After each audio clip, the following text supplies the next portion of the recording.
The alarm clock buzzed at 6:45 a.m., same as every morning for the past 3 years. Olivia Bennett rolled out of her narrow dorm bed, feet hitting the cold linoleum floor with practiced precision. Another day at Westfield University. Another day of blending in with 20,000 other students who had no idea who she really was. Before we jump back in, tell us where you're tuning in from, and if this story touches you, make sure you're subscribed, because tomorrow I've saved something extra. Special for you. She dressed in the same casual outfit jeans, a university sweatshirt, and sneakers, tied her blonde hair back in a messy bun, and grabbed her thermos of black coffee. The walk to the psychology building took exactly 7 minutes. She'd timed it countless times, finding comfort in the predictability. Maintaining routines helped her keep track of everything, both her real life and the one she'd fabricated.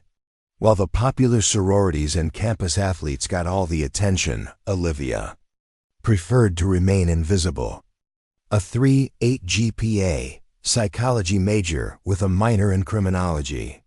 Unremarkable enough to avoid scrutiny. Impressive enough to justify her presence at the university. Her small apartment-style dorm room sat at the far end of East Campus, deliberately chosen for its anonymity. No roommate, minimal foot traffic, just a desk, bed, and enough space to maintain her cover. She preferred it that way. The less attention, the better. "Morning, Liv," called Megan Williams from the next room over. Megan was 21, genuine and bubbly, still excited about college life.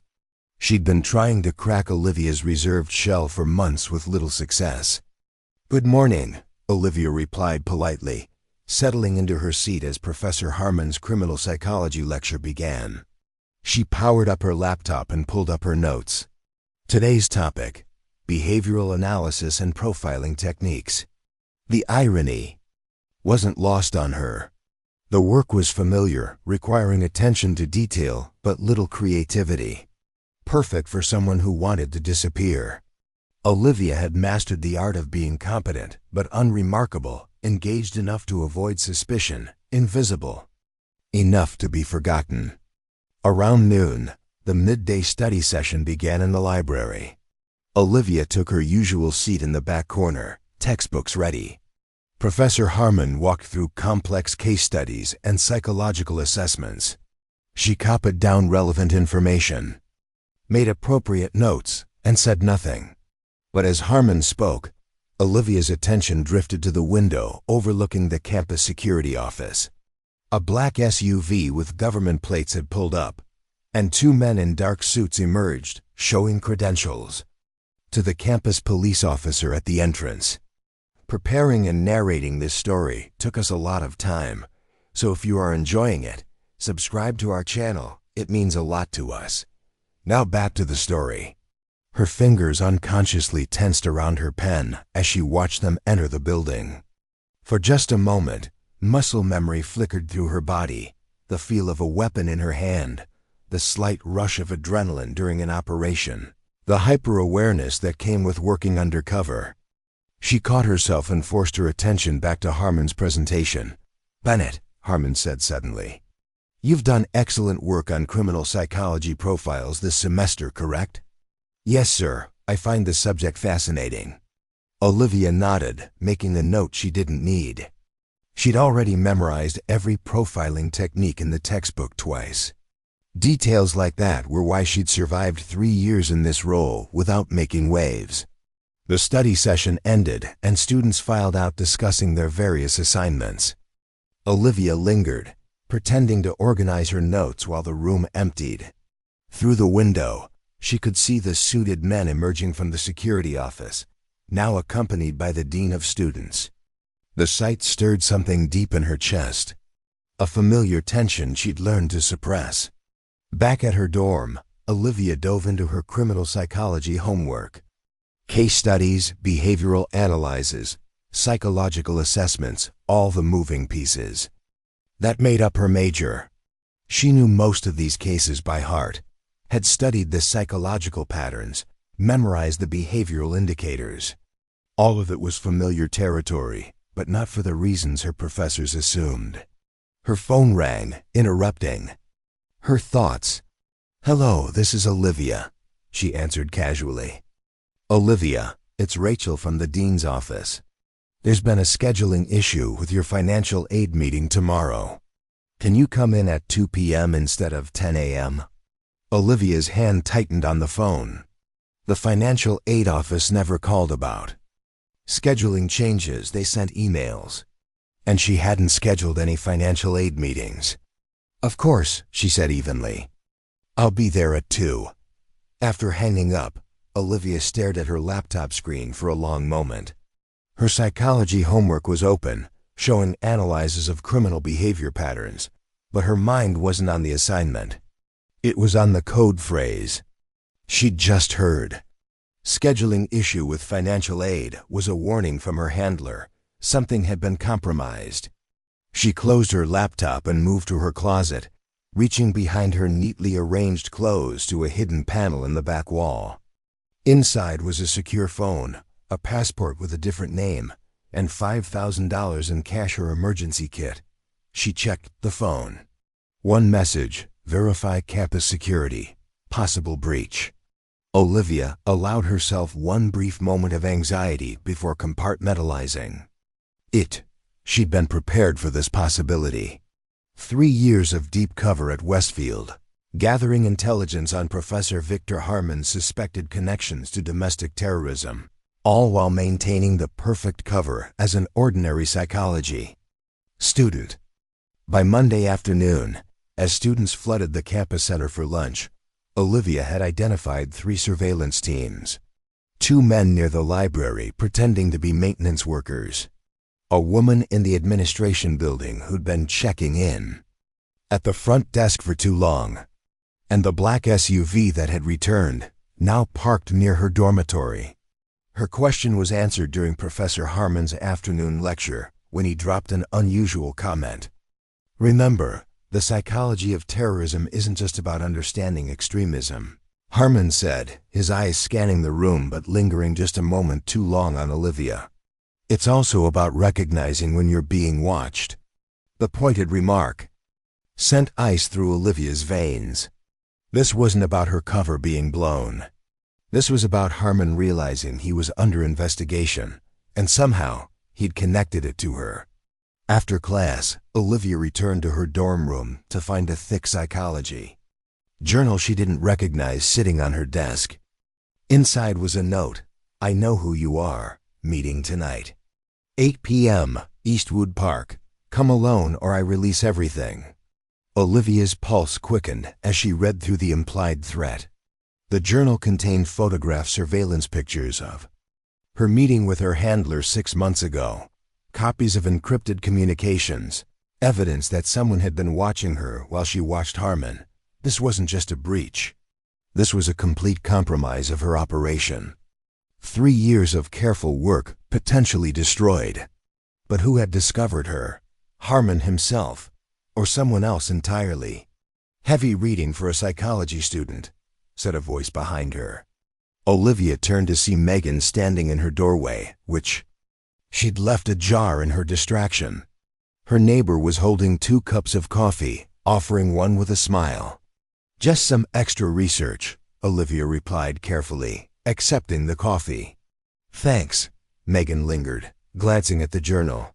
"Must be important stuff. You've been staring at those pages like they're written in code or something." Olivia closed the journal smoothly. "Just trying to understand some complex concepts. Nothing exciting." But Megan's observant eyes had caught something.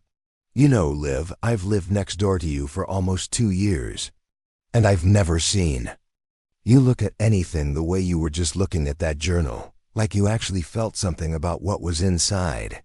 The comment hit closer to home than Olivia expected.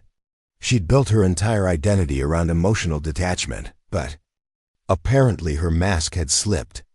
"I take all my coursework seriously. I'm sure you do." But this was different. Megan sat on the edge of Olivia's desk. "Can I ask you something?" "What? Who are you really?" Because I don't think you're just a psychology major from Connecticut. The question hung in the air like a live grenade. Olivia had fielded variations of it for years, always with the same vague response about her background and interests, but Megan's directness was harder to deflect. "I'm not sure what you mean," Olivia said carefully. "That's not really an answer, is it?" Megan's voice was gentle but persistent. "Look, I know it's none of my business, but you're not like other students. You understand things they don't. When people talk about their problems, you analyze them in ways that show you actually understand human behavior, not just textbook theories. When campus security reports incidents, you ask questions that show you actually understand investigation procedures." Olivia felt exposed, like Megan had peeled back layers of carefully constructed anonymity. "I've been studying psychology. For a long time, you learn things. Or maybe you learn things somewhere else first." Megan stood up, preparing to return to her room. "Either way, I think you're wasting your talents pretending to be something you're not." That afternoon, Olivia found herself in the campus library, ostensibly researching for her criminal psychology paper, but really trying to figure out who had compromised her. Harmon was the obvious suspect. The professor had been under investigation for allegedly recruiting students into a domestic terrorist network. But how had he discovered her true identity? Fascinating subject, isn't it? Olivia turned to find campus security officer Frank Morrison, a 30-year veteran who patrolled the academic buildings. She'd worked with him on a student safety committee, but had never seen him in the library before. "Just research for Professor Harmon's class," she replied neutrally. Morrison studied her face. "You know, I've been watching how you handle yourself around campus. Most students walk around oblivious to their surroundings. You scan rooms when you enter. You notice surveillance cameras. You take different routes to class each day." Another probing comment.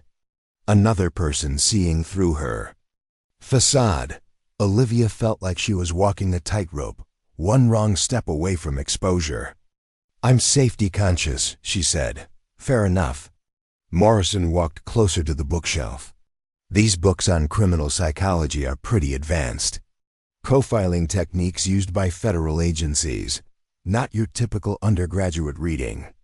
Olivia found herself studying his body language despite her better judgment, the casual stance that didn't match his alert eyes, the way he positioned himself between her and the exit, the slight bulge under his jacket that suggested a shoulder holster. Her training noticed these details automatically. "You seem to know your way around law enforcement procedures," Morrison observed quietly. The comment snapped Olivia back to reality. She dropped her gaze, gathering her books. "I should get back to my dorm. Papers won't write themselves." But as she walked away, she felt Morrison's knowing gaze following her. Another crack in her carefully maintained cover. Another person beginning to suspect that the quiet psychology student might be more than she appeared. That evening, alone in her room, Olivia pulled out a secure laptop from beneath her mattress. She needed to contact her handler about the breach, but standard protocols were compromised. She'd have to risk an emergency channel. As she prepared the encrypted message, Olivia caught her reflection in the dark laptop screen. The girl looking back at her wasn't Olivia Bennett, psychology major from Connecticut. She was Agent Sarah Reynolds, FBI counterterrorism operative, youngest ever recruit to the Deep Cover program, trained at Quantico when she was just 19 years old. 3 years ago, she'd been selected for this assignment specifically because she could pass for a college student. Her youth and appearance had been assets. Now they felt like a liability as her carefully constructed world began to crumble around her. She was Agent Reynolds, trained to infiltrate and identify domestic terror threats. But she was also Olivia Bennett, who had made friends, attended classes, built relationships with professors and students who had no idea they were part of an elaborate FBI operation. The duality of her existence had never felt more precarious. If Harmon had identified her, Every student she'd interacted with could be in danger. If someone else had compromised her cover, the entire operation might be blown. Either way, people could die. Olivia finished her encrypted message. Cover potentially compromised. Harmon aware of surveillance. Meeting requested tonight at Eastwood Park, 8 p.m. Request immediate extraction or backup.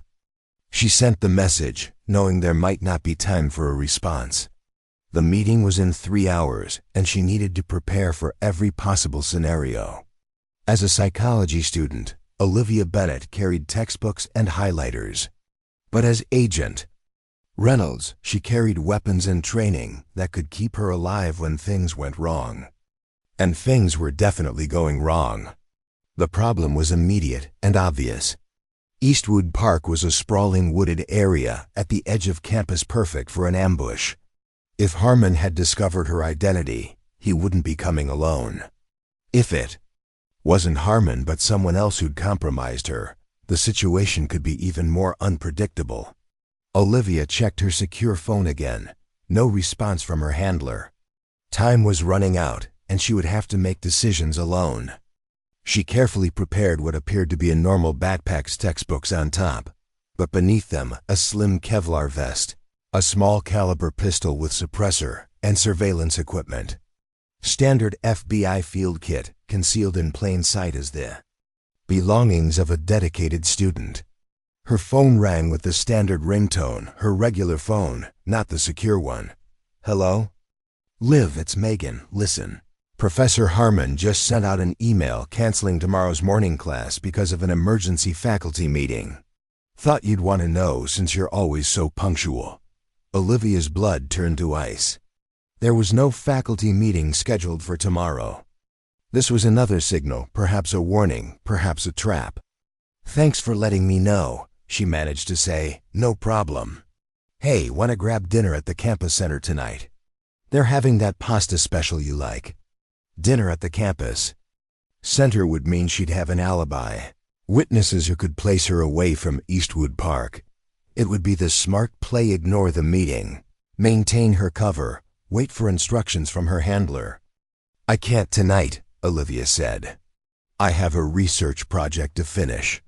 After hanging up, Olivia leaned back in her chair and closed her eyes.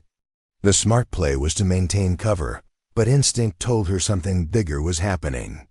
3 years of intelligence gathering couldn't be abandoned because of a security breach.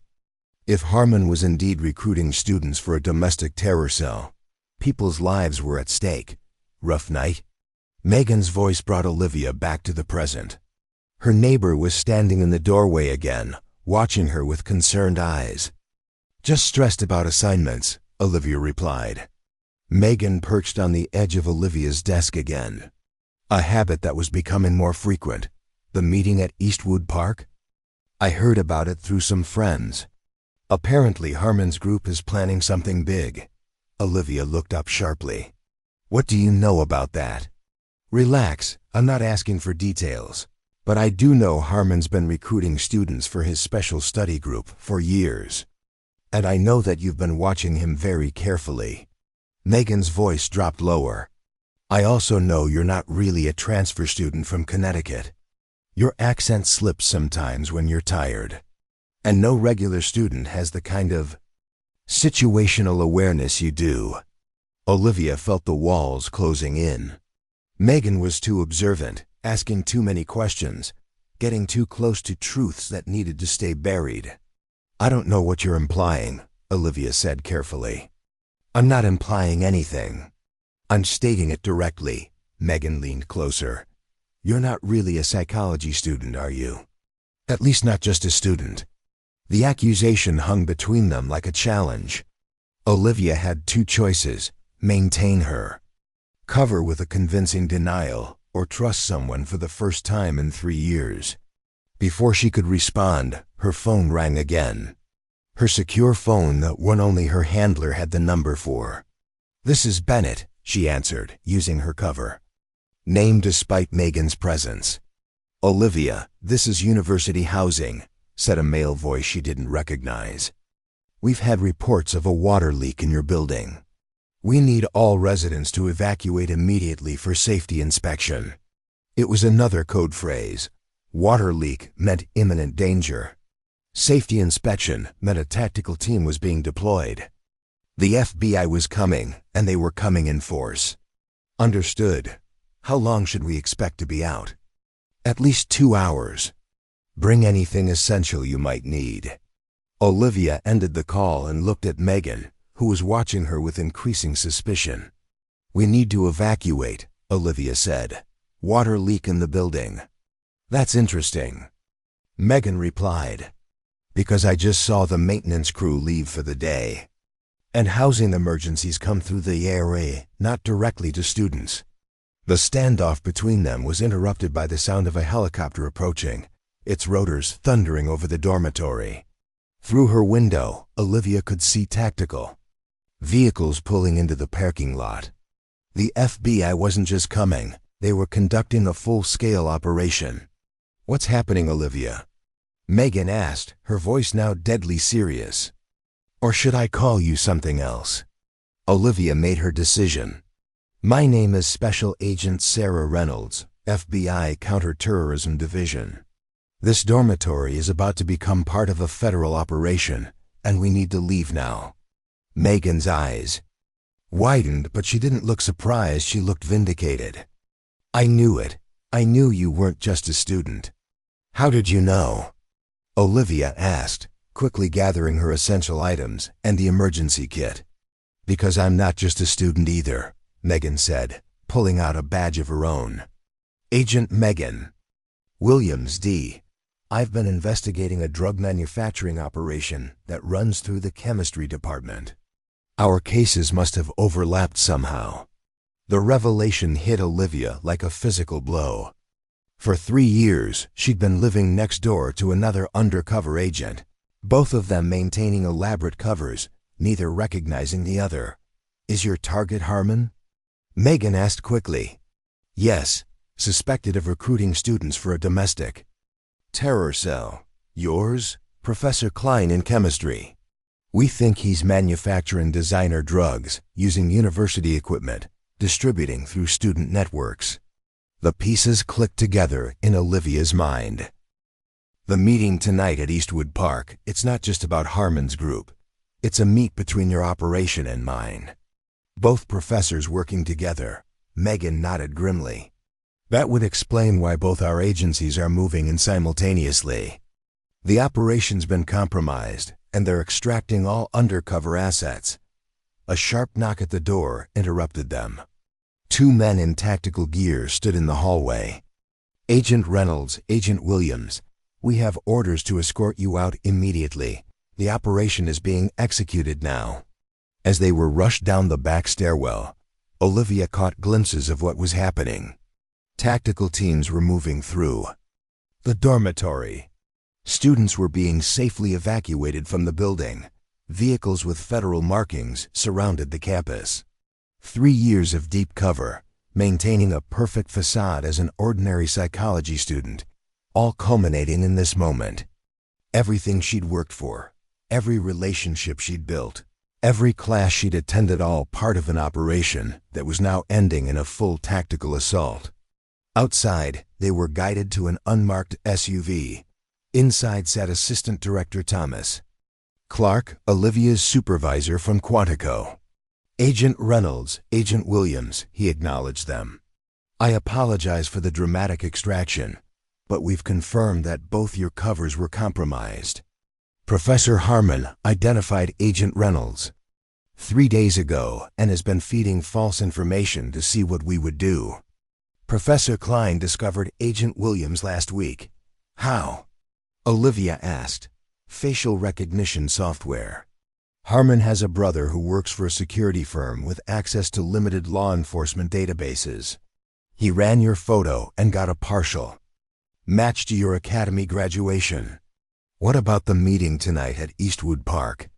A trap, Clark confirmed.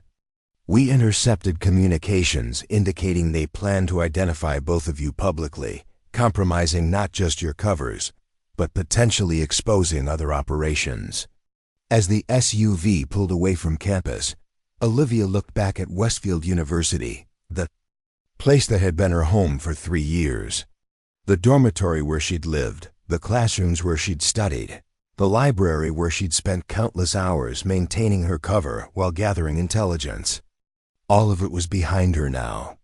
The quiet psychology student was gone, replaced by the FBI agent she'd always been. "What happens now?" she asked.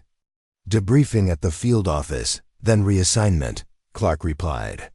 "You've done exceptional work." Agent Reynolds. 3 years of deep cover as a college student isn't easy, especially for someone your age. "What about the students?" Olivia asked. "The ones who weren't involved in Harmon's group. The ones who just thought I was their friend." Clark's expression softened slightly. "That's always the hardest part of deep cover work. The relationships that aren't part of the operation but become real anyway. Will they know? About me, I mean. Will they find out I was FBI? We'll maintain your cover story." As far as the university is concerned, Olivia Bennett has been called home for a family emergency and won't be returning. Your academic records will reflect a transfer to another institution. No one needs to know who you really are. But as the SUV merged onto the highway, taking her away from Westfield forever, Olivia wondered if that was true. For 3 years she'd lived as Olivia Bennett. She'd made friends, joined study groups, celebrated birthdays and holidays. She'd created a life that, while built on a foundation of lies, had moments of genuine connection. Was all of that just collateral damage in a federal investigation? Or was there something of Olivia Bennett that would remain part of Agent Sarah Reynolds? The helicopter thundered overhead, following their convoy away from the university. The operation was in full swing now. Professors Harmon and Klein would be arrested, their networks dismantled, their plans for terror and drug distribution thwarted before they could cause harm. It was a successful mission by any objective measure. 3 years of work culminating in the prevention of potential tragedy, lives saved, threats neutralized, the exact outcome she'd been trained to achieve. Yet as the university disappeared from view, Olivia felt a strange sense of loss. The quiet student who'd found safety in anonymity was gone forever. The agent who'd emerged was stronger, more experienced, but also changed by the life she'd lived. Undercover. "You did good work, Reynolds," Clark said, breaking the silence. Not many agents could maintain that level of cover for so long. Olivia nodded, accepting the rare praise from her supervisor. "What about Agent Williams? Was she really D?" "Yes, separate operation, same location. Pure coincidence that you were assigned as neighbors. Or perhaps not so coincidental. Housing tends to group the quiet, serious students together." The irony wasn't lost on Olivia. For 3 years, she'd lived next door to another undercover agent, both of them maintaining elaborate facades, neither recognizing the other despite their training. "Sir, there's something I need to know," Olivia said. "The journal that was left in my room, with the surveillance photos, was that from you? A test to see if I'd maintain protocol?" Clark frowned. "What journal? We didn't leave anything in your room." Ice ran through Olivia's veins. "Then someone else knows. Someone beyond Harmon and Klein." "We'll investigate immediately," Clark assured her, already reaching for his secure phone. "But you're safe now, you're out. Whatever happens next at Westfield University, Olivia Bennett won't be part of it." As the SUV sped toward the FBI field office, Olivia looked down at her hands. They were the hands of a student who'd taken notes in psychology lectures, who'd highlighted textbooks and written papers. They were also the hands of an agent who'd gathered intelligence, maintained surveillance, and prepared for the possibility of lethal force. Both identities were real. Both were part of who she was. The quiet student who'd found safety in anonymity was gone, but the lessons she'd learned about human behavior, about connection, about the complicated nature of identity would remain. Agent Sarah Reynolds was going back to the FBI, leaving Olivia Bennett behind. But she was taking with her something she hadn't expected to find during a deep cover assignment, a more complete understanding of herself. The helicopter banked overhead, escorting them toward whatever came next. The tactical debrief lasted 6 hours. Seated in a sterile conference room at the FBI field office, Olivia, now officially Agent Sarah Reynolds, again recounted every detail of her 3-year operation at Westfield University. 4 senior agents and 2 analysts cataloged her every observation about Professor Harmon, his network, and the students he'd been recruiting. "And you're certain he never directly mentioned attack plans in your presence?" asked Special Agent Marcus Chun, the counterterrorism coordinator who'd been overseeing her operation from afar. "No, sir." Harmon was careful. He compartmentalized information, never revealing the full picture to any single student. "I was able to identify 17 students he'd approached for his special research group, but only 3 showed signs of radicalization." The debriefing was methodical, professional, and exhausting. By midnight, Sarah felt drained, her mind struggling to transition from her years as a college student to her role as a federal agent. The shift in identity wasn't just about changing clothes or updating her credentials. It was rewiring how she thought, spoke, and carried herself. Director Clark slid a tablet across the table. "The operation was successful. We've arrested Harmon and 7 associates. Based on evidence from your surveillance and today's raid, we've prevented what could have been a coordinated attack on 3 government facilities." Sarah scrolled through the preliminary report, seeing photographs of weapons caches, explosive materials, and detailed attack plans, all seized from locations she'd helped identify during her years undercover. "What about the students?" she asked. "The ones who weren't directly involved?" Clark exchanged glances with the other agents. 4 are being charged as co-conspirators. The others are being monitored, but not detained. Your intelligence helped us differentiate between actual threats and students who were unwittingly drawn into Harmon's orbit. The meeting concluded at 1 a.m. Sarah was escorted to a hotel room, temporary accommodations until her new assignment was determined. As the door closed behind her, the silence felt oppressive after years of dormitory life, with its constant background noise of music, conversations, and laughter. She stood in front of the bathroom mirror, studying her reflection. The face looking back at her was both familiar and strange. Agent Sarah Reynolds in Olivia Bennett's clothes, with Olivia's hairstyle and Olivia's mannerisms. The boundary between her true self and her cover identity had blurred over 3 years of deep immersion. Her secure phone buzzed with a text message from Assistant Director Clark. "Debrief continues tomorrow. 900. Formal reassignment pending. Well done, Reynolds." Sarah set the phone down and sat on the edge of the hotel bed.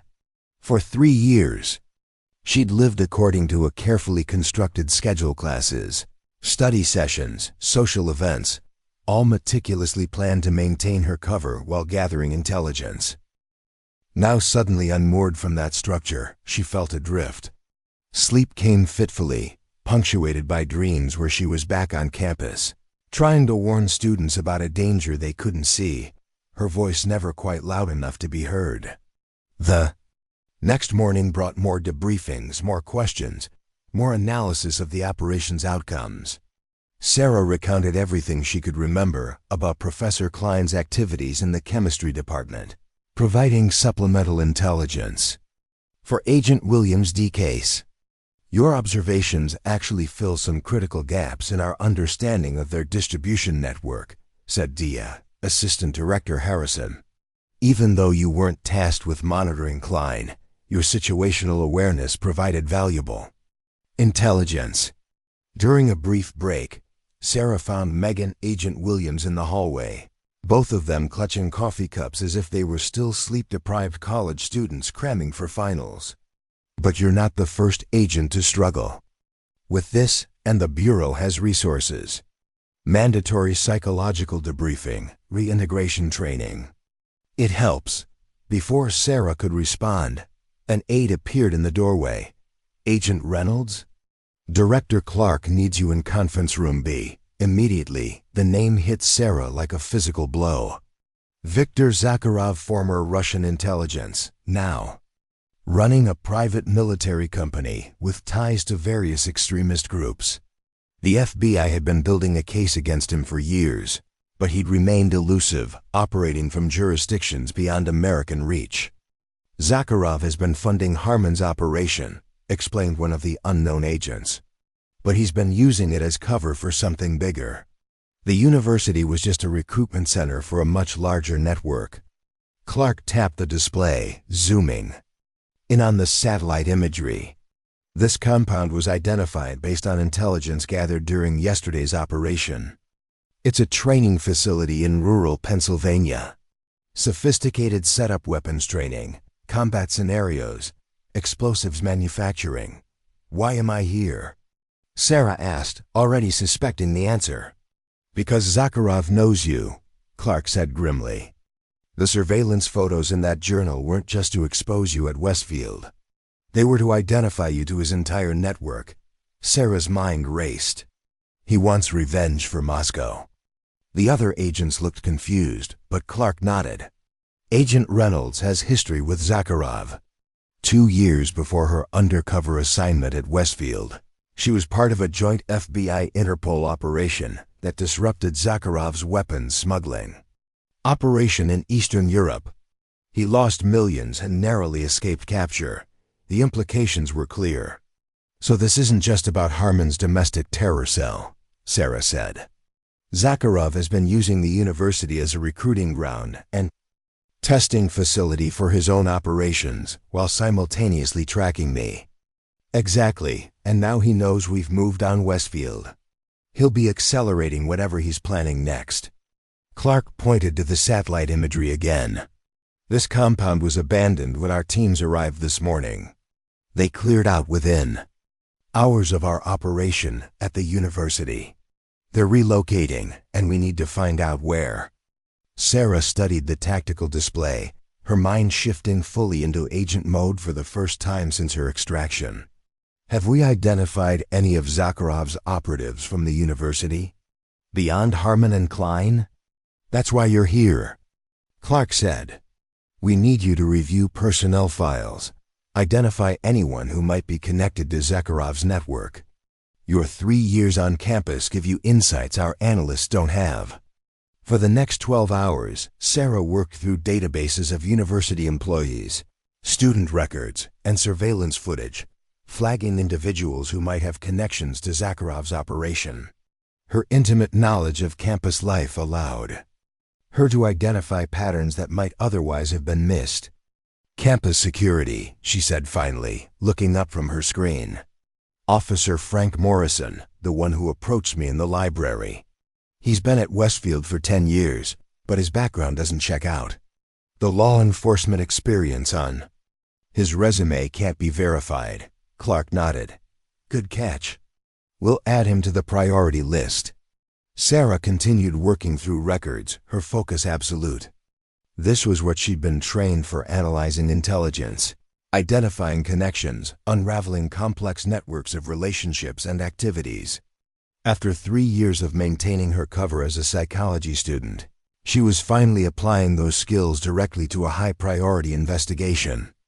By midnight, they had identified 7 individuals at Westfield with potential ties to Zacharov: 3 security personnel, 2 maintenance workers, a librarian, and an administrative assistant in the dean's office, all strategically positioned to monitor campus activities and gather intelligence on students and faculty. It's more extensive than we thought, Clark admitted. Zacharov has been building this network for years, embedding his people throughout the university structure.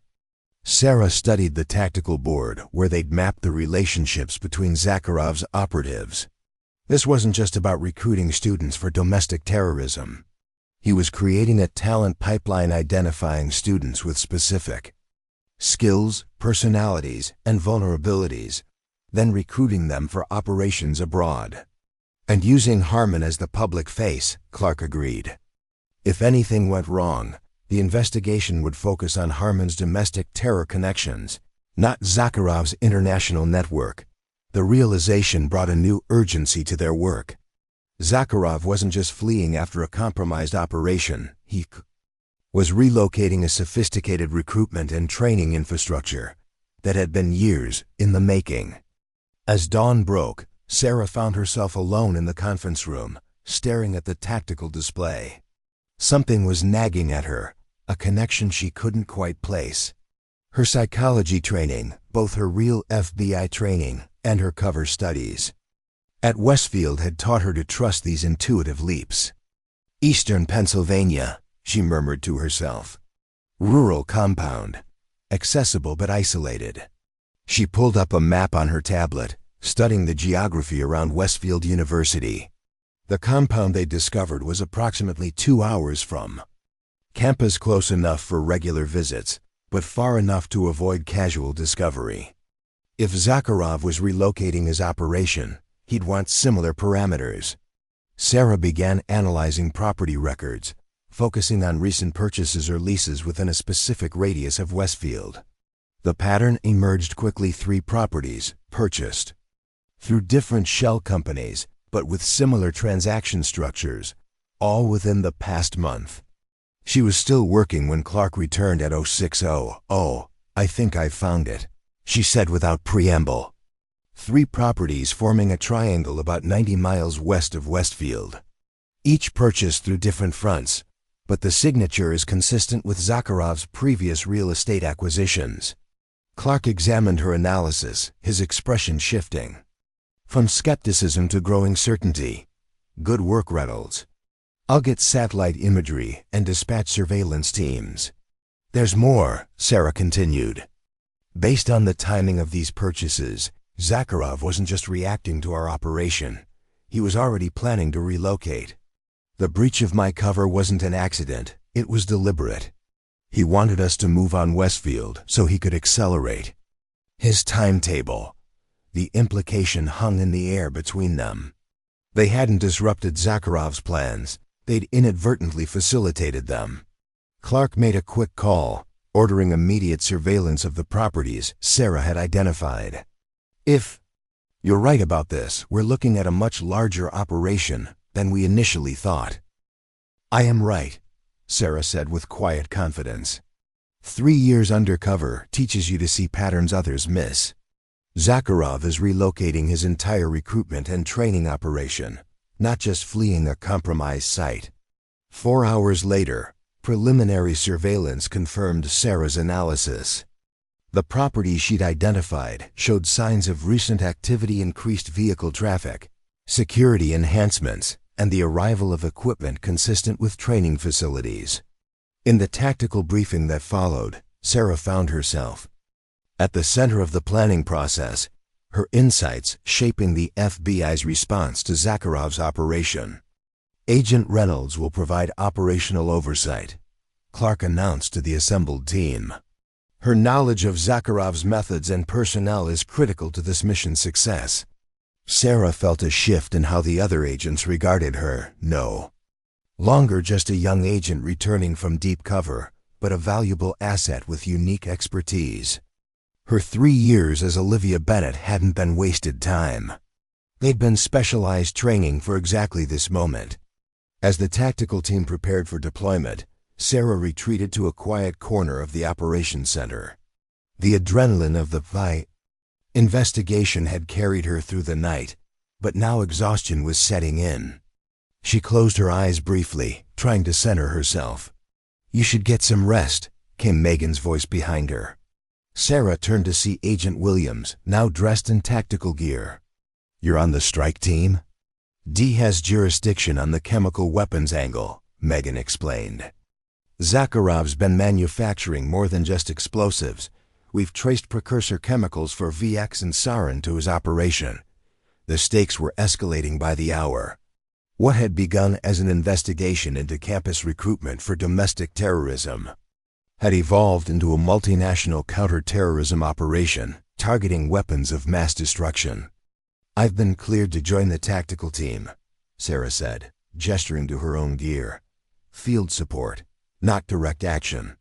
My familiarity with Zacharov's personnel could be useful during the operation." Megan studied her with concern. "Are you sure you're ready for this? You just came off 3 years of deep cover. Most agents get time to decompress, reintegrate." "Zacharov doesn't care about my reintegration schedule," Sarah replied. "He's been watching me for 3 years, planning this moment.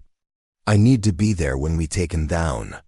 The truth was more complex than Sarah wanted to admit. Part of her desperately needed closure, not just on the Westfield operation, but on her history with Zacharov. The mission in Moscow that had put her on his radar had been her first major assignment with the Bureau, the operation that had established her reputation as a promising young agent.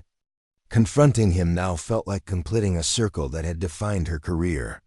As the tactical teams loaded into transport vehicles, Sarah found herself reflecting on the journey that had brought her to this moment.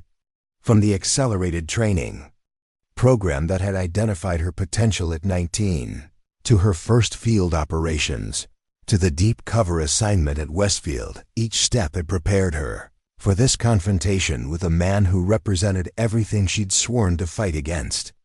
"Agent Reynolds," Clark called, interrupting her thoughts. Final briefing. The operations center had transformed into a command hub, with multiple screens displaying surveillance feeds from the target properties. Tactical teams were positioned for simultaneous raids on all 3 locations. "Based on thermal imaging and electronic surveillance, we believe Zacharov himself is present at the central property," Clark explained. "Agent Reynolds has provided detailed profiles of his known associates, which have been distributed to all team leaders." Sarah studied the tactical display, noting the deployment of FBI, D, and Homeland Security assets. This was a major interdepartmental operation, coordinated at the highest levels of federal law enforcement. "Our primary objectives are to secure any weapons or chemical agents, apprehend Zacharov and his leadership team, and gather intelligence on his broader network," Clark continued. "Agent Reynolds will provide real-time consultation from the mobile command center, with direct communication to all team leaders." As the briefing concluded, Sarah felt a hand on her shoulder. It was Director Clark, his expression serious. "This isn't just about Zacharov for you, is it?" he asked quietly. Sarah considered deflecting, maintaining the professional detachment she'd been trained to project. But after 3 years of living behind a cover identity, the truth felt like a relief. "No, sir, it's not. When I was recruited to the Bureau, I was told I could make a difference.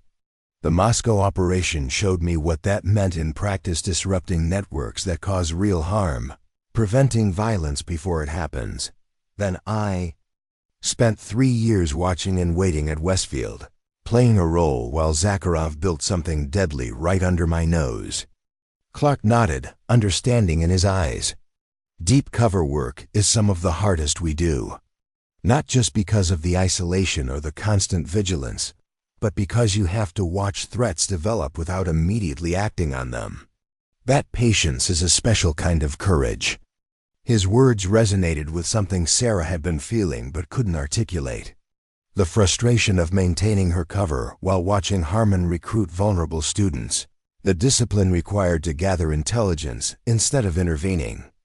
Immediately, the constant balance between immediate safety and long-term objectives. "Today isn't just about closing a case," Clark continued. "It's about validating those 3 years of patience, showing that the restraint you exercised had purpose." As they moved toward the mobile command center, Sarah felt a clarity she hadn't experienced since before her undercover assignment. The boundaries between Sarah Reynolds and Olivia Bennett, between the agent she was and the student she'd pretended to be, were finally resolving into a coherent whole. The tactical operation was scheduled for 03:00, the optimal time for catching targets unaware while maintaining the element of surprise. As the teams moved into final position, Sarah took her place in the mobile command center, surrounded by communications equipment and tactical displays. "All teams in position," came the report over the secure channel. "Ready for execution on your command." Clark looked to Sarah, an unspoken question in his eyes. This was her operation as much as anyone's. Her intelligence had led them here. Her analysis had shaped the tactical approach. "Execute," she said firmly, her voice carrying the authority of absolute certainty. On the tactical displays, she watched as the raid unfolded across all three properties simultaneously. The central compound where they believed Zacharov was located received the heaviest assault, with tactical teams breaching from multiple entry points. Central compound, east entrance secured. West perimeter breached, proceeding to objective. Resistance at the north building, engaging. The reports flowed in as the operation progressed. Sarah monitored the communications, providing guidance. Based on her knowledge of Zacharov's typical security arrangements. "Team 2, check for subterranean access in the main building," she directed. "Zacharov typically includes emergency escape routes in his facilities." As if confirming her analysis, the next report came quickly. "Underground passage identified, deploying tactical team." The operation moved with precision that reflected months of planning compressed into hours of intensive preparation. Sarah's insights about Zacharov's methods proved invaluable as the teams navigated the compounds, neutralizing resistance and securing objectives. "Chemical lab secured," came a report from Megan's team. "Multiple precursors identified, hazmat team required for safe extraction." "Southeast building contains training facilities," reported another team. "Classrooms, combat simulation areas, weapons training ranges. All secured." The central command room, Zakharov's operational hub, was the last to be breached. Sarah watched the tactical feed as FBI operators moved through the facility, encountering sophisticated security measures that slowed their progress. "Command center breach in progress," reported the team leader. "Heavy resistance, multiple armed personnel." Sarah's focus narrowed to the tactical display, her breathing steady as she watched the operation reach its critical phase. 3 years of deep cover work, of maintaining her identity as Olivia Bennett while gathering intelligence on a terror network, all culminating in this moment. "Command center secured," came the report finally. "Multiple suspects in custody." A pause then. "Zacharov not found." Repeat, "Primary target not present." The words landed like a physical blow. After everything, the meticulous intelligence gathering, the precise tactical planning, the coordinated multi-agency operation, Zacharov had eluded them.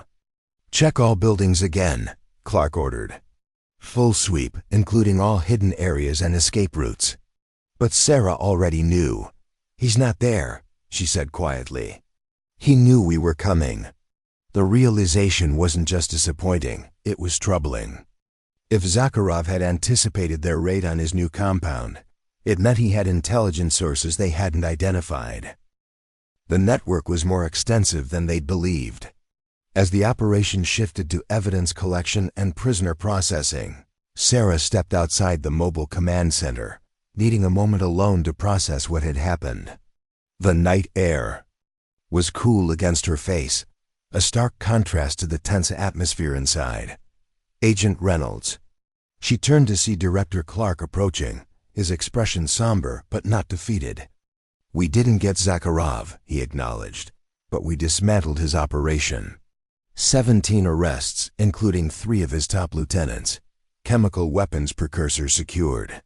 Training facilities destroyed. It's a significant victory."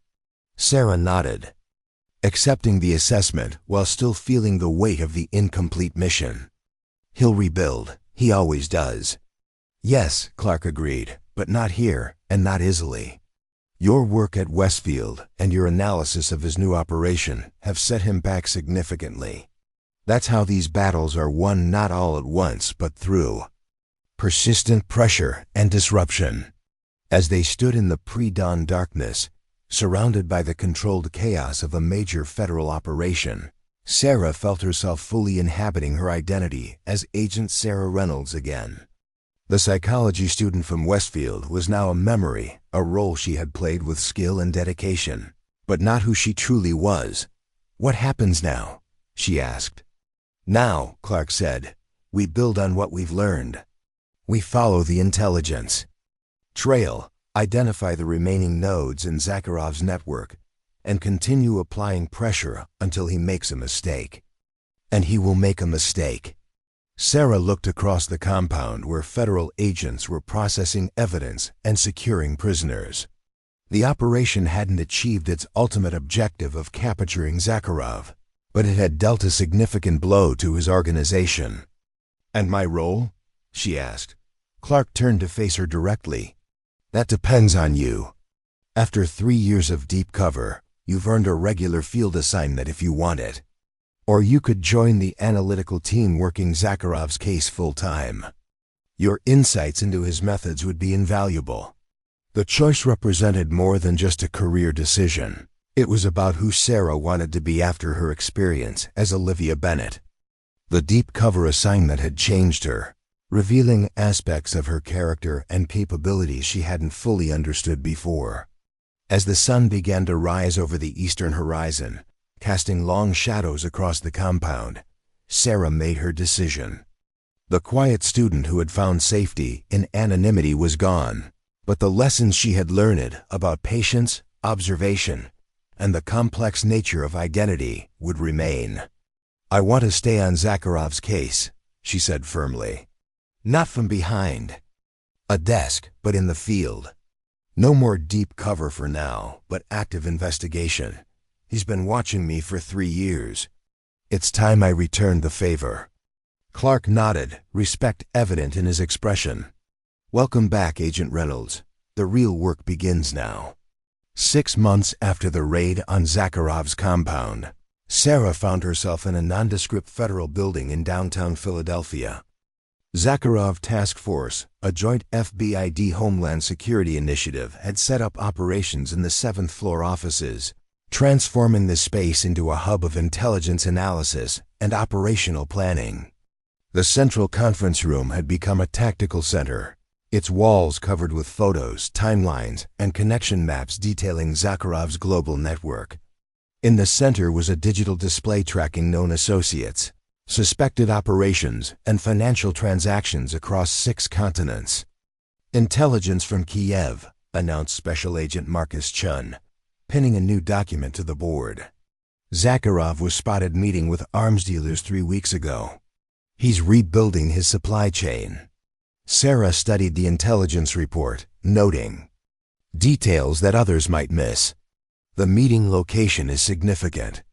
It's the same district where he met with his financial backers before the Moscow operation 4 years ago. He's following established patterns. This had become her specialty within the task force, recognizing Zakharov's operational signatures across seemingly unrelated activities.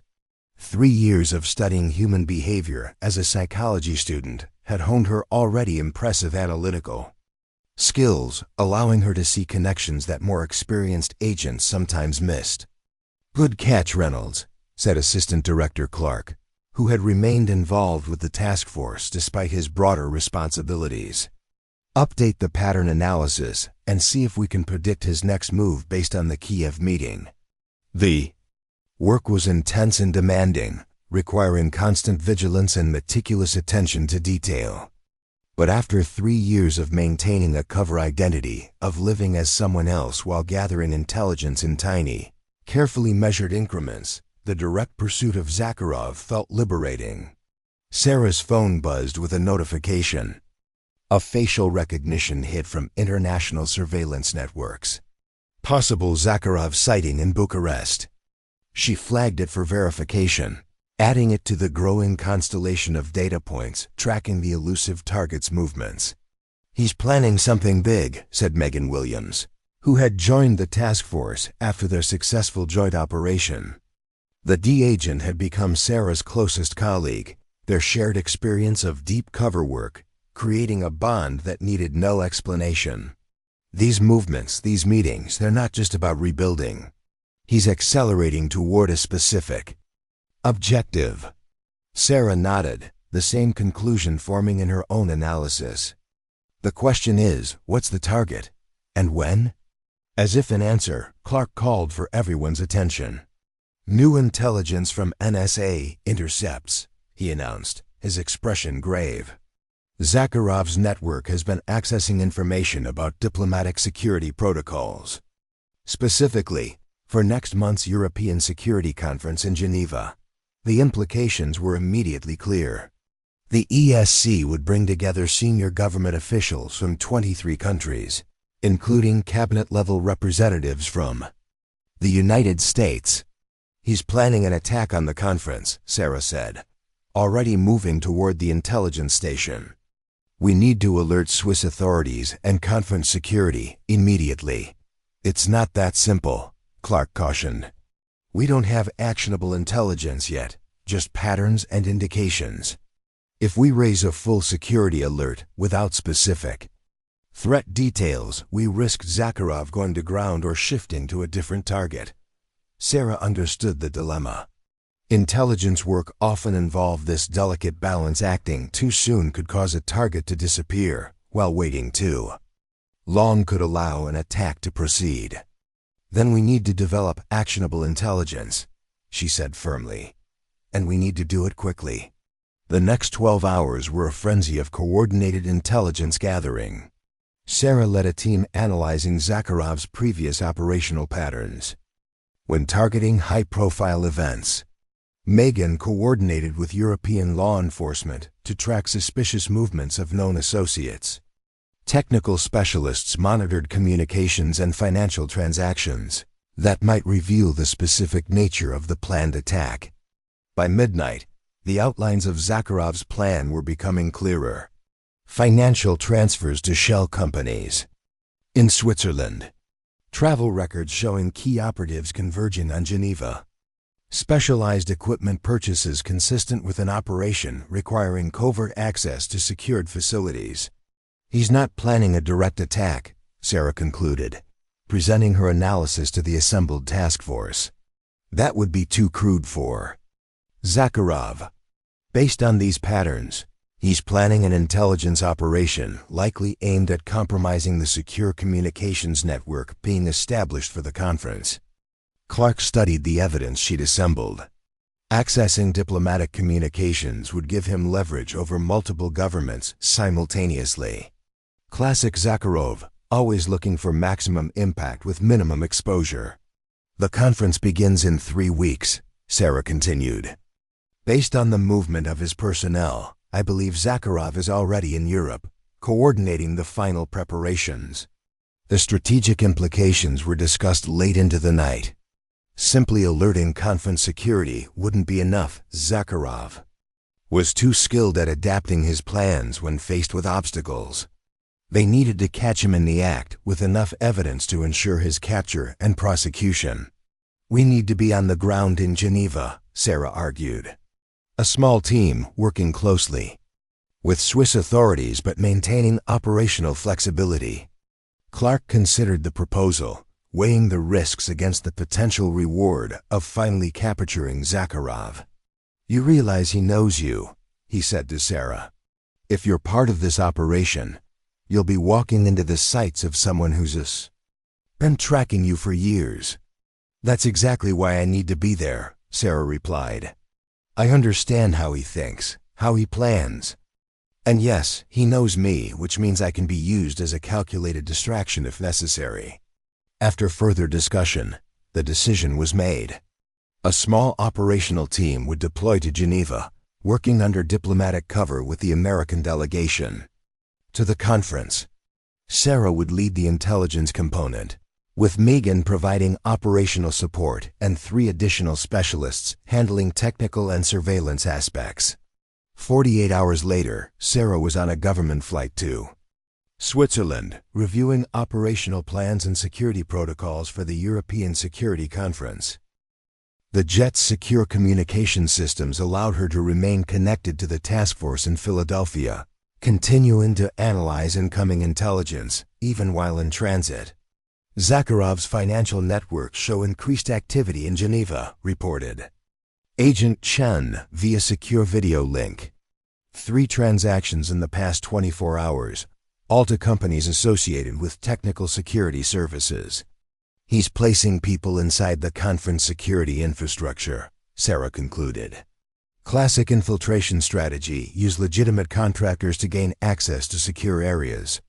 As the plane began its descent into Geneva International Airport, Sarah found herself reflecting on the journey that had brought her to this moment. From the accelerated FBI training program that had identified her potential as a young recruit, to her deep cover assignment at Westfield University, to her current role pursuing one of the Bureau's most wanted targets, each step had prepared her for this confrontation. The quiet, observant psychology student she'd pretended to be for 3 years had sharpened skills that were now proving essential: patience, attention to detail, the ability to analyze behavior patterns and predict likely actions. Olivia Bennett had never been real, but the capabilities she'd developed while living as Olivia were now integral to Agent Sarah Reynolds' approach to intelligence work. Geneva welcomed them with unseasonably warm weather and the controlled chaos of a city preparing for a major international event. Security checkpoints were being established throughout the diplomatic quarter.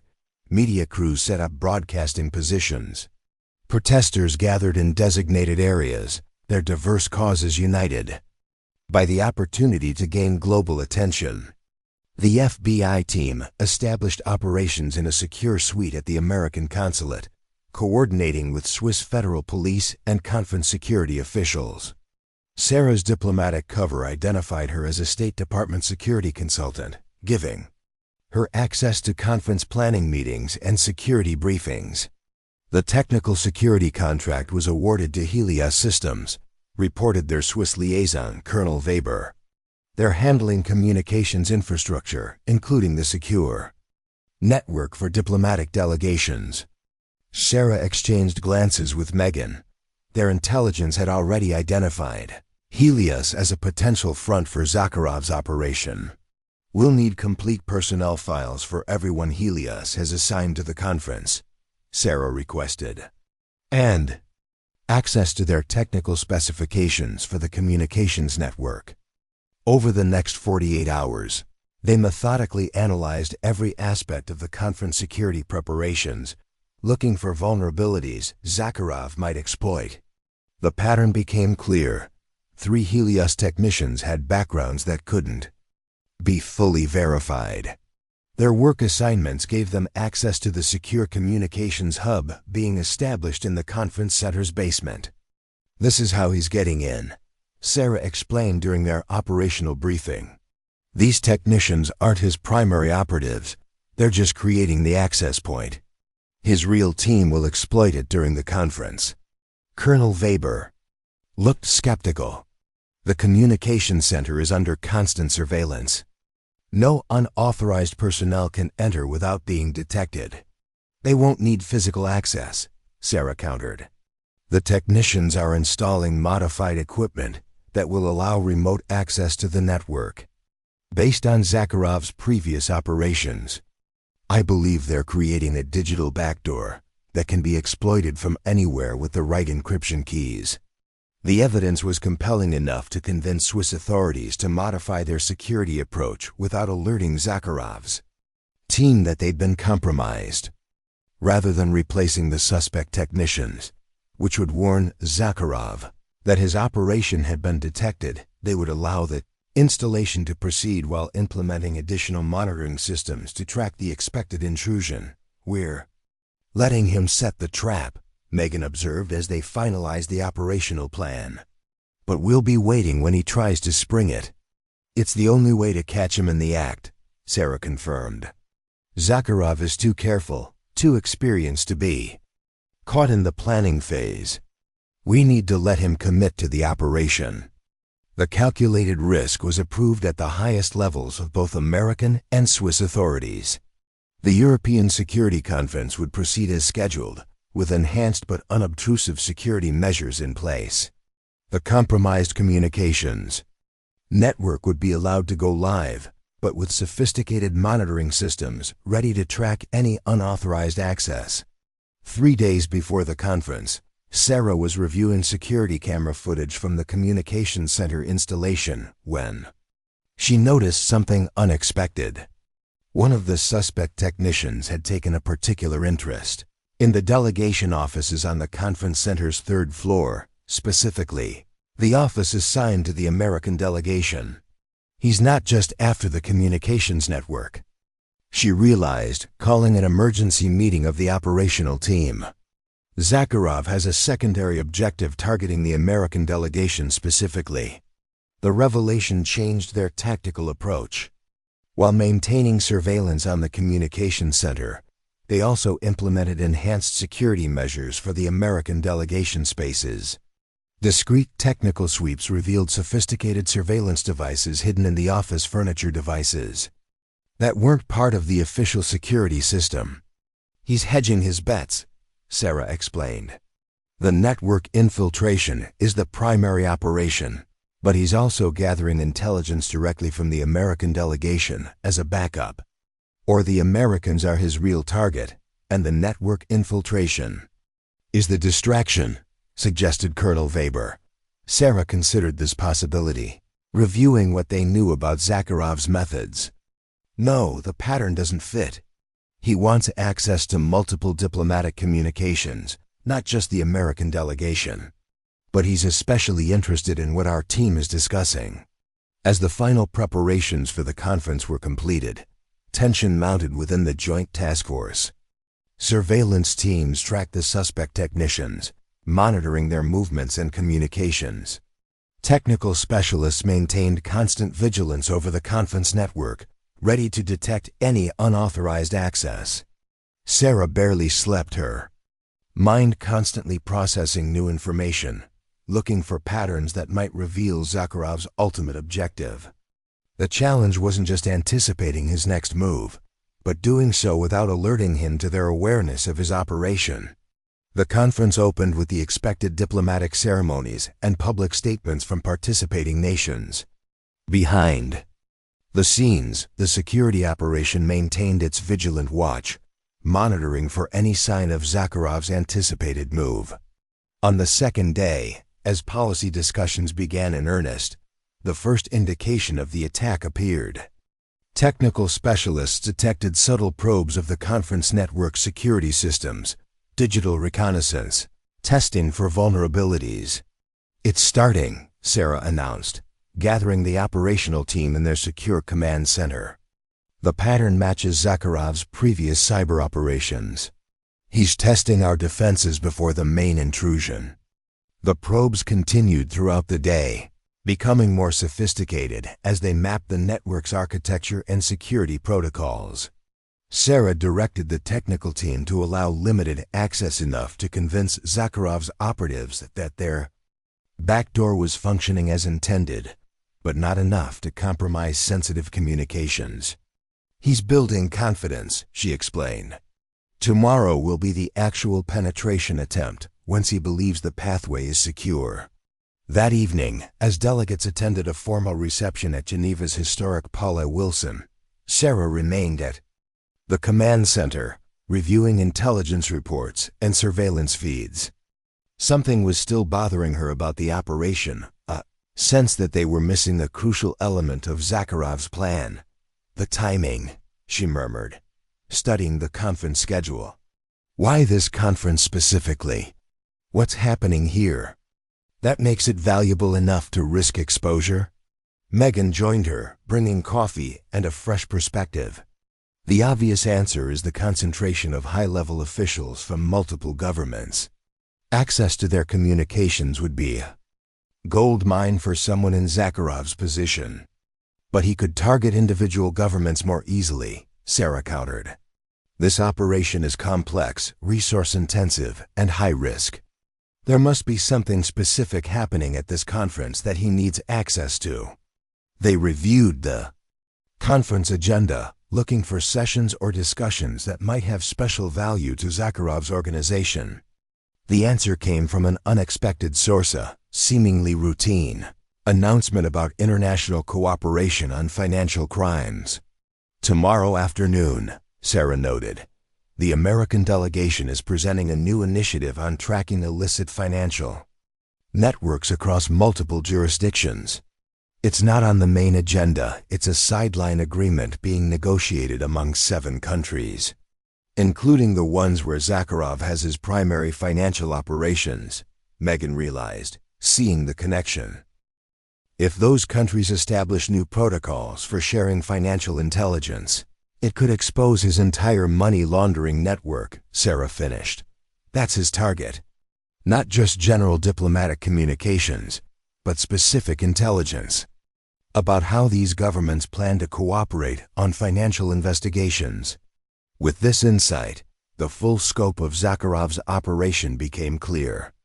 The network infiltration wasn't just about eavesdropping. It was about obtaining advance knowledge of international financial enforcement actions that could threaten his organization's foundations. We need to adjust our approach, Sarah decided. Instead of just monitoring the intrusion, we need to use it to locate Zacharov himself. The operational plan was modified overnight, while maintaining the appearance that their network vulnerability remained undiscovered. The technical team prepared to trace any intrusion back to its source. Swiss authorities positioned tactical teams throughout Geneva, ready to move on any location identified during the trace. As dawn broke on the 3rd day of the conference, Sarah felt the familiar tension that preceded high-stakes operations. Everything they'd learned about Zacharov, from her early encounters with his organization in Moscow, to the intelligence gathered during her years undercover at Westfield University, had led to this moment. "Intrusion detected," announced the lead technical specialist at precisely 10:27 a.m. "They're accessing the network through the back door in the communications hub." Sarah watched the technical displays as Zakharov's team began extracting data from the conference systems. Rather than blocking the access immediately, they allowed controlled information to flow through the compromised connection, maintaining the illusion that the operation was succeeding. "Beginning trace protocols," reported the technical lead. "Signal is being routed through multiple proxy servers, but we're isolating the pattern." Minutes stretched into an hour as the technical team worked to track the intrusion to its source. The trace narrowed from a city quadrant to a specific neighborhood, then to a particular building, a luxury apartment complex overlooking Lake Geneva. "Tactical teams are in position," Colonel Weber confirmed, awaiting final location confirmation before execution. Sarah studied the building schematic, analyzing likely security measures and escape routes. He'll have multiple layers of protection: physical security, counter-surveillance, prepared evacuation plans. When we move, we need to secure all exits simultaneously. The trace finally isolated the specific apartment, a penthouse unit registered to a Dutch investment firm. Surveillance imagery showed sophisticated communications equipment being delivered to the location 2 days earlier. "This is it," Sarah confirmed. "Zacharov is coordinating the operation from that penthouse." The tactical assault was planned with meticulous precision. Swiss special forces would secure the building perimeter and all potential escape routes. An entry team would breach the penthouse directly, while technical specialists stood ready to preserve any evidence of the cyber operation. Sarah insisted on accompanying the tactical team, not in the first entry position, but close enough to positively identify Zacharov if he was present. After years of pursuing him, first indirectly during her undercover assignment and then openly with the task force, she needed to see this through to completion. As the team prepared for deployment, Clark contacted Sarah via secure video link from Philadelphia. "You've tracked him to ground, Reynolds," he said, pride evident in his voice. "But remember, Zacharov is a survivor. He's evaded capture multiple times when operations seemed certain. Stay alert." "We've anticipated his contingencies," Sarah assured him. "The building is contained, the cyber operation is compromised, and he doesn't know we've located him. This is our best opportunity." The tactical operation was executed at precisely 2:15 p.m., timed to coincide with the American delegation's presentation on financial intelligence sharing. Multiple teams moved simultaneously, securing all building exits and access points before the primary entry team breached the penthouse door. Sarah, positioned with the secondary team, heard the operation unfold through her tactical headset. Entry complete, securing main room. 2 subjects in custody, securing communications equipment. Bedroom clear. Bathroom clear. Kitchen and service areas clear. Then came the report she'd been both expecting and dreading. Primary target not found. Repeat, Zacharov is not present. Sarah entered the penthouse with the second team, surveying the sophisticated operations center Zacharov had established. Multiple computer systems were still active, displaying the stolen conference data. 3 operators, technical specialists rather than Zakharov's core team, had been taken into custody. He was coordinating remotely, she realized, examining the communication setup. These are just hired technicians implementing his plan. The operation had successfully disrupted Zakharov's attempt to compromise the conference security, but the man himself remained elusive. It was a significant blow to his organization, but fell short of the ultimate objective of capturing Zacharov himself. As the technical team began analyzing the seized equipment and data, Sarah stood by the penthouse window, looking out over Lake Geneva.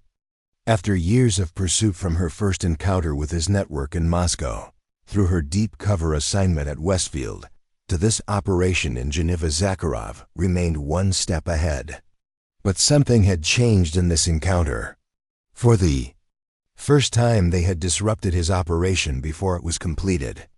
They had identified his objectives, anticipated his methods, and prevented him from obtaining the intelligence he sought. It wasn't capture, but it was the most significant setback they had dealt to his organization. The financial intelligence sharing agreement was signed 10 minutes ago, Megan reported, joining Sarah at the window. 7 countries committed to new protocols for tracking cross-border transactions. Zakharov's money laundering networks will be compromised within weeks. Sarah nodded, understanding the strategic significance. We may not have him in custody, but we've cut off his financial oxygen. That's how we'll ultimately bring him down, not in a dramatic raid, but through persistent, coordinated pressure on every aspect of his operation. The penthouse was transformed into an evidence processing center as specialists documented every aspect of Zacharov's cyber operation. Sarah coordinated with Swiss authorities and the FBI task force in Philadelphia, ensuring that intelligence gathered from the seized equipment was distributed to all agencies pursuing Zakharov's network. As evening fell over Geneva, Sarah received a message from Director Clark. The text was brief but meaningful. Not the end we wanted, but a significant victory nonetheless. Your analysis made this possible. The hunt continues, but Zacharov now knows who's hunting him. Standing on the penthouse balcony, watching lights reflect on Lake Geneva's dark surface, Sarah reflected on her journey. From the accelerated FBI training that had recognized her potential, through her years undercover as a quiet psychology student at Westfield University, to her current role leading operations against one of the Bureau's most wanted targets, each experience had built upon the last, creating the agent she had become. The psychology student she had pretended to be observant, analytical, patient, had shaped the FBI agent she truly was. The skills she had honed while maintaining her cover identity were now her greatest assets in the pursuit of justice. Zacharov remained at large, but his organization was wounded, his financial networks exposed, his operations disrupted. The quiet student who had once hidden in plain sight had emerged as the agent, who could anticipate his moves and counter his plans. The hunter had become the hunted. As tactical teams completed their evidence collection and prepared to withdraw from the penthouse, Sarah took one final look at the sophisticated operations center Zacharov had established. In its way, it was a testament to her effectiveness. He had devoted significant resources to this operation precisely because he recognized the threat she and her team represented. "We'll find him," Megan said confidently, joining Sarah for a final survey of the scene. "This isn't the end, it's just another step in the process."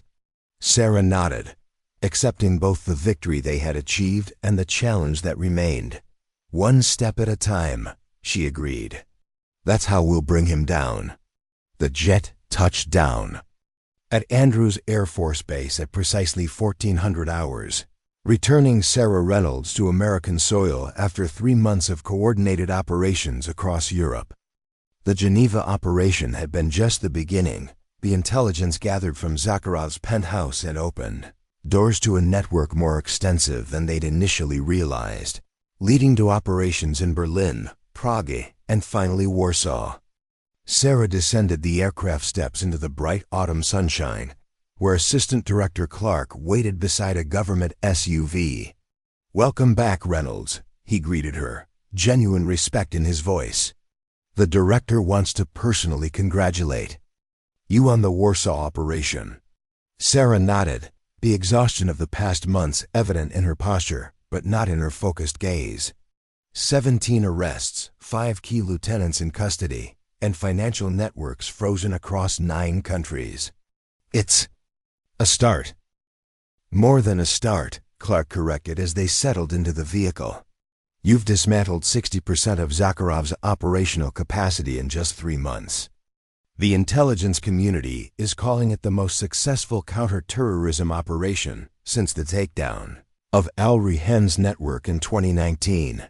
You uncovered a multinational network that had infiltrated our academic institutions, government contractors, and financial systems. That investigation has transformed how we understand these threats." As they entered the headquarters building, passing through multiple security checkpoints, Sarah reflected on the journey that had brought her to this moment. From her accelerated recruitment into the Bureau's Special Talents program at 19, to her deep cover assignment at Westfield University, to the international operations of the past 3 months, each experience had built upon the last, creating both the agent and the person she had become. The director's office was imposing but welcoming, a space designed to project authority while facilitating the frank discussions necessary for effective leadership.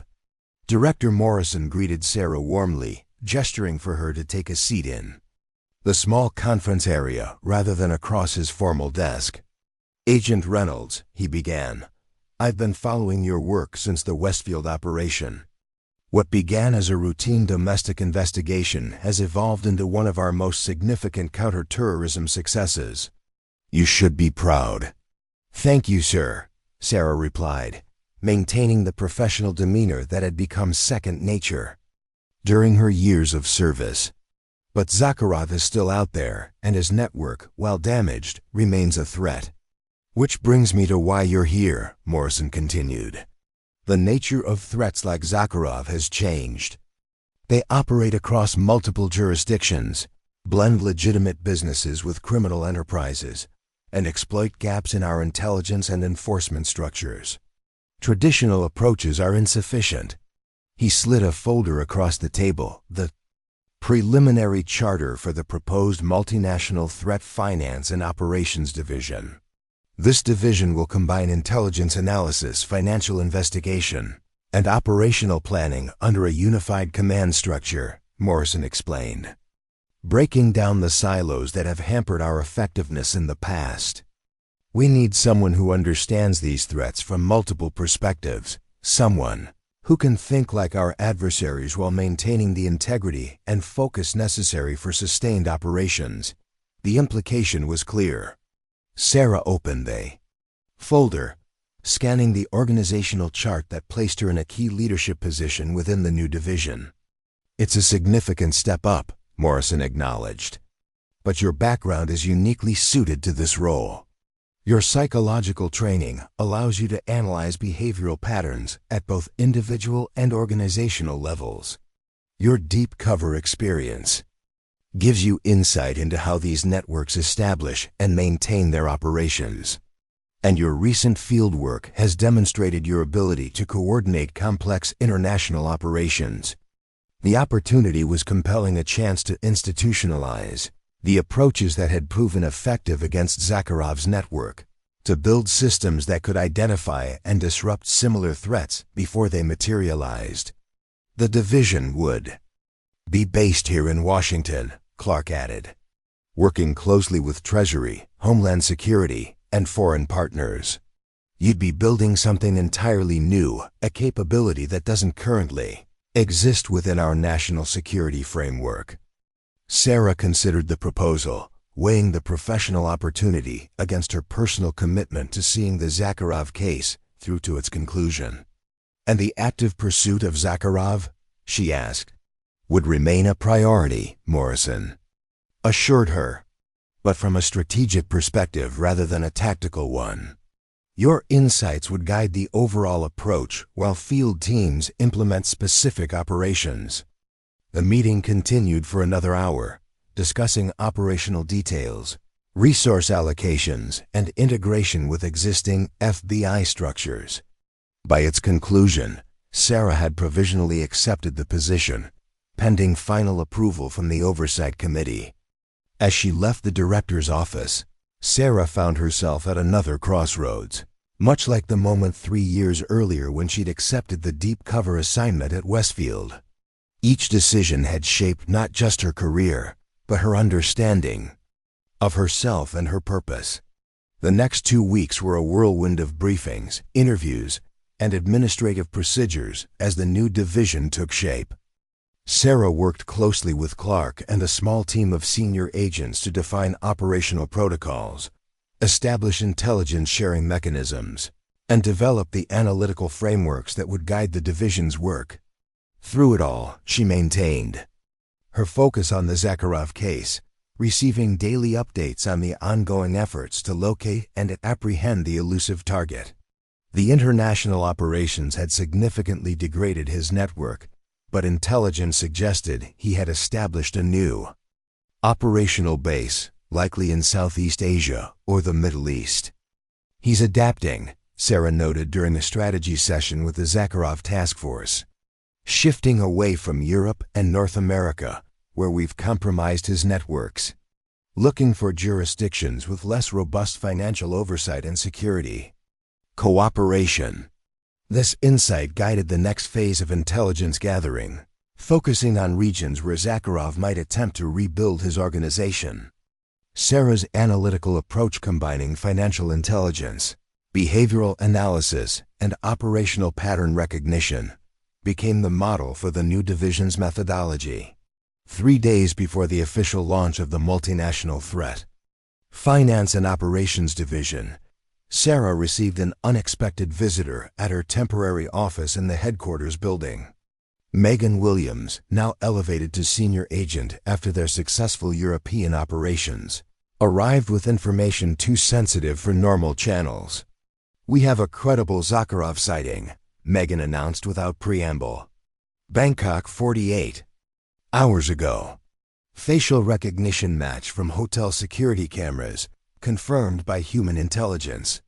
Sarah immediately accessed the secure terminal, reviewing the evidence as Megan continued. "He's meeting with representatives from the Shen Financial Group, a legitimate investment firm with suspected ties to various illicit operations across Southeast Asia. Our regional office believes he's seeking new financial backing to replace the European networks we've disrupted." The timing was problematic. The division launch included congressional briefings, press announcements, and coordination meetings with partner agencies, all requiring Sarah's presence as the newly appointed Deputy Director for Intelligence. Yet the Bangkok lead represented their first confirmed Zacharov sighting in nearly 2 months. "Have you briefed Clark?" Sarah asked, already considering options. "He's the one who sent me," Megan replied. The conversation with Assistant Director Clark was direct and focused, as all their interactions had been since Sarah joined the Zacharov task force. "You've identified the choice correctly," Clark confirmed after hearing Sarah's assessment. "Either pursue Zacharov personally in Bangkok, or remain here to launch the division and guide the strategic approach while field teams handle the tactical operation." "Which would you recommend?" Sarah asked. Clark considered the question carefully. 6 months ago, I would have said go to Bangkok without hesitation. You've earned the right to see this through personally. But now?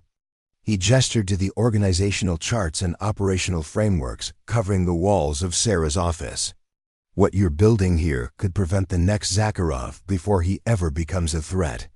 That's a different kind of impact, less immediate, perhaps, but potentially more significant. The wisdom in his perspective was undeniable. Sarah had begun this journey as a field agent, focused on direct action and immediate results. Her understanding had evolved through her deep cover experience at Westfield, where patience and long-term strategic thinking had been essential.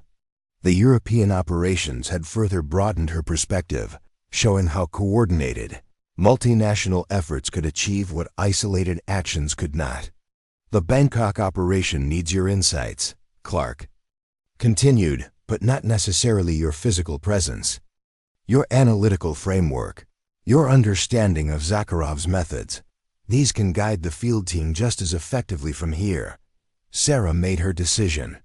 I'll remain in Washington for the division launch, but I want daily briefings on the Bangkok operation, direct communication with the field team leader, and the authority to adjust operational parameters as developments warrant. Clark nodded, approval evident in his expression. That's why you're the right person for this position, Reynolds. You understand both the tactical and the strategic dimensions, and how they must work together. The following days were intensely focused as Sarah balanced her responsibilities for the division launch with her continued involvement in the Zacharov case. She worked with the Bangkok field team, developing operational plans that anticipated Zakharov's likely movements and countermeasures based on his established patterns. He'll have multiple escape routes prepared, she advised during a secure video conference with the field team. Typically 3 layers of security: immediate extraction options, secondary fallback positions, and long-term contingency plans. All need to be identified and contained before the primary operation begins. Her insights shaped the operational approach, resulting in a comprehensive surveillance and containment strategy that would leave Zacharov with no viable escape options when the arrest team moved in. The night before the division's official launch, Sarah worked late in her office, reviewing final preparations for both the congressional briefings and the Bangkok operation. The building was quiet, most staff having departed hours earlier, leaving her alone with the weight of dual responsibilities. A soft knock at her door interrupted her concentration. Director Morrison entered, carrying 2 cups of coffee, a gesture that broke with the formal protocols typically observed between the FBI director and his subordinates. I thought you might need this, he said, placing 1 cup on her desk. Clark mentioned you've been here since 0600.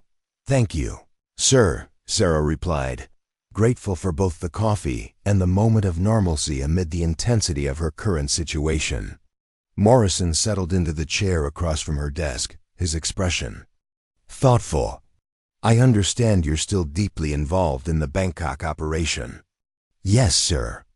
The field team moves in approximately 18 hours, based on Zakharov's scheduled meeting with Shen Group executives.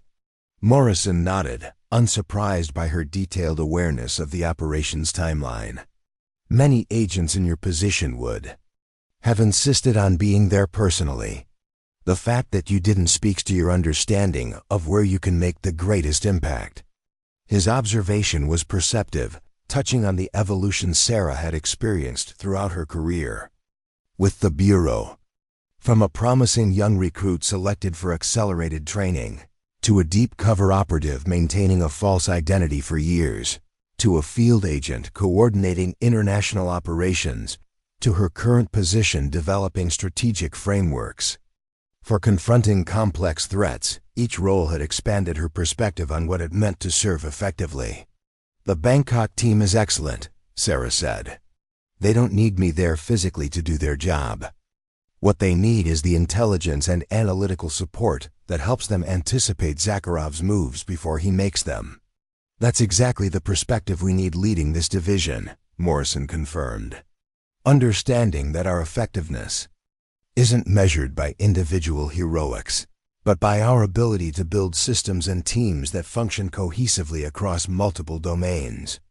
As Morrison departed, Sarah returned to her preparations with renewed focus. The division launch represented not just a professional advancement, but the institutionalization of approaches she had developed through hard-won experience. The system she was building would guide intelligence operations long after the Zacharov case was closed, potentially preventing similar threats from ever materializing. The Bangkok operation was scheduled to begin at 1400 hours local time, 0300. In Washington, Sarah remained in her office through the night, maintaining secure communications with the field team as they moved into position around the luxury hotel, where Zacharov was meeting his potential financial backers. Target confirmed on premises, reported the team leader. Surveillance established on all identified exits. Tactical teams in position. Sarah monitored the operation remotely, providing real-time analysis as the situation developed. Her intimate knowledge of Zakharov's methods allowed her to anticipate his security measures and advise the field team on countermeasures. He'll have a secure room within the suite, she noted. Likely the bathroom or a walk-in closet, reinforced, to delay entry long enough for him to destroy evidence or prepare defensive measures. Breach teams should target these areas first. The operation proceeded with precision, benefiting from months of intelligence gathering and Sarah's strategic guidance. When the arrest teams finally moved in, Zacharov found his escape routes blocked, his security measures compromised, and his contingency plans anticipated. Target in custody, came the report at 0427 Washington time. Repeat, Zacharov is in custody. No casualties, all objectives secured. The confirmation brought a profound sense of completion, the culmination of years of dedicated pursuit. From the first identification of his network during her deep cover assignment at Westfield, through the European operations that had dismantled his organization, to this final capture in Bangkok. Yet even as she acknowledged the significance of the moment, Sarah's focus was already shifting to the broader implications. Zakharov's arrest wasn't the end of their work, but a transition to a new phase analyzing his methods in greater detail, identifying remaining network elements, and applying these insights to detect similar threats before they reached operational capability. At 0900, Sarah stood beside Director Morrison as he announced the creation of the Multinational Threat Finance and Operations Division to assembled congressional representatives and agency partners. The press release mentioned the successful capture of Viktor Zacharov as evidence of the FBI's evolving approach to complex international threats. This new division represents our commitment to addressing threats that transcend traditional boundaries, Morrison explained. By combining intelligence analysis, financial investigation, and operational coordination under unified leadership, we're building a capability that can identify and disrupt these networks before they pose an imminent danger to our citizens or interests. As Deputy Director for Intelligence, Sarah was introduced as a key architect of the new division. Her brief remarks emphasized the importance of analytical frameworks that could anticipate emerging threats by recognizing patterns across seemingly unrelated activities. The most dangerous adversaries are those who operate in the gaps between our existing security structures, she explained. They exploit jurisdictional boundaries, blend legitimate and illicit operations, and adapt quickly to conventional enforcement approaches. Countering these threats requires a fundamental shift in how we gather, analyze, and act upon intelligence. The formal launch was followed by a series of briefings with partner agencies and congressional oversight committees. Throughout the day, Sarah moved between her new public role as a senior FBI official and her continued involvement in the operational details of Zakharov's case, receiving updates as he was transported to a secure facility for initial interrogation. That evening, as the intensity of the day finally subsided, Sarah found a moment of quiet reflection in her office. On her desk sat two photographs, one from her graduation from the FBI Academy at 20, eager and determined to make a difference.